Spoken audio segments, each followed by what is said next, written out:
What up? This is Zach, and there is nothing more frustrating than creating a character and doing all this work and then your character not working. So I've decided to make this series where we talk about the base classes in D&D and how they work as a whole.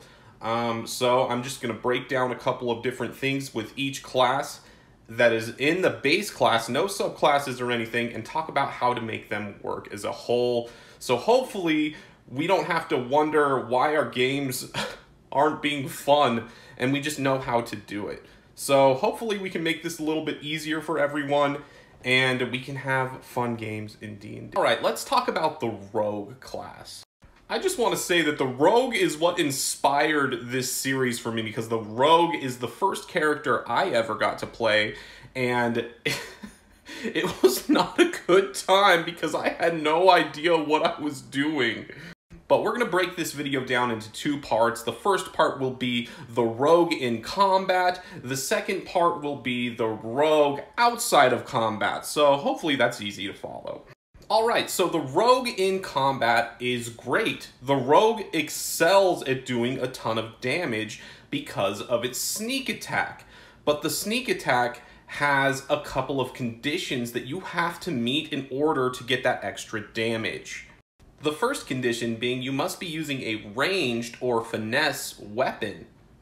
A ranged weapon being any weapon that is on the ranged weapon table, and a finesse weapon being any weapon that has the finesse property. And the finesse property allows you to use your strength or your dexterity for your modifiers for that weapon, when normally a melee weapon would just be the strength modifier. The second condition being you have to have advantage. And there's a couple of different ways to get advantage, but just know you have to have advantage in order to get that sneak attack. And if both of those conditions are met, you get an extra D6 added to that damage, but every 2 levels that you get another D6 added to that, and I'll put a bunch of how much that is right here. So you have the potential of doing a lot of damage the higher level you get. But you do not have to have advantage if you have one of your allies within 5 feet of the enemy that you are attacking. So you can just get that sneak attack damage without having to have advantage, as long as you have somebody who's up close and personal with your enemy. But how does the Rogue get advantage on their attacks when that condition is not met? The easiest way is with a hide action. So in order to do a hide action, you need to take your action to make a stealth check to hide from your enemies. And normally your DM's probably going to use your enemy's passive perception against whatever you roll on your stealth. And this gives you advantage because when an enemy cannot see or hear you and you make an attack on them, you have advantage on that attack. And this is much easier after 2nd level because you get a cunning action which allows you to take a hide action as a bonus action. But remember, after you hide and you take an attack on someone, whether you hit them or not, they know where you are after that attack.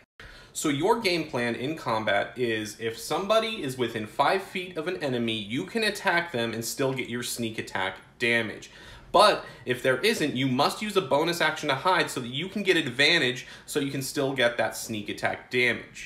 That being said, there are other ways to get sneak attack from your subclass. Not every subclass has different options or other options, but some of them do, and then you have an optional feature that you can get from Tashas Cauldron of Everything, the steady aim. But this is an optional feature, which means you will have to ask your DM for permission. The steady aim feature came out with Tashas Cauldron of Everything and is not in the Players Handbook.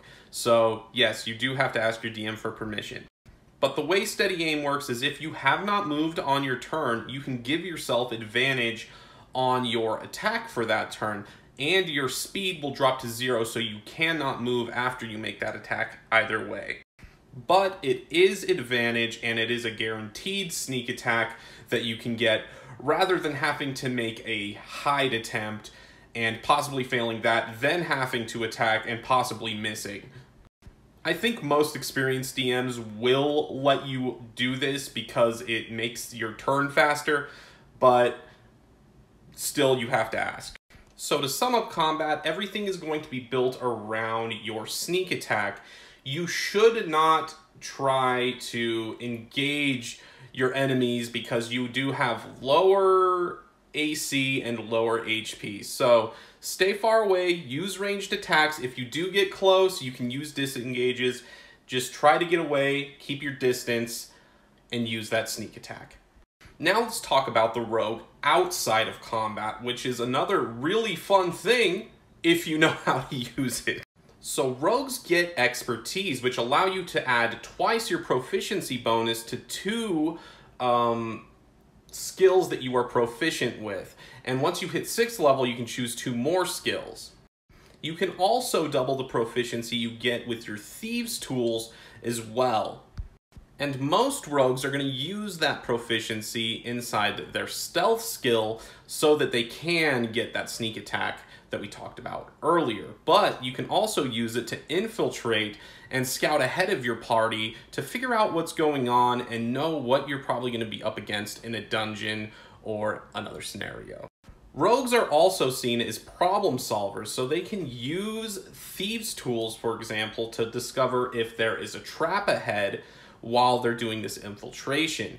If there is a locked door or chest, you can also use those Thieves Tools to unlock it, but also check for traps on the door or chest, so it's kind of a win-win situation there.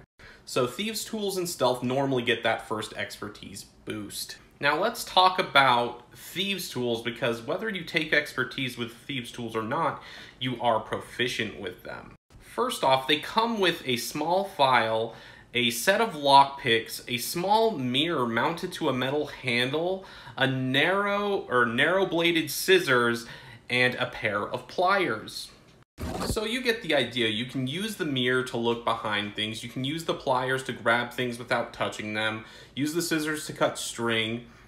But proficiency means you have general knowledge about that field or that tool proficiency. For example, you might have a good idea of what traps are around a certain location because you understand how traps are made. So instead of making a history check by itself, you can make a history check and add your proficiency from your Thieves Tools.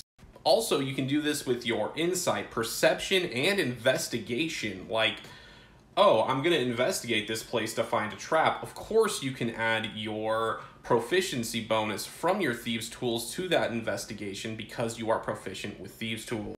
And you would have a better idea of where the trap is anyway.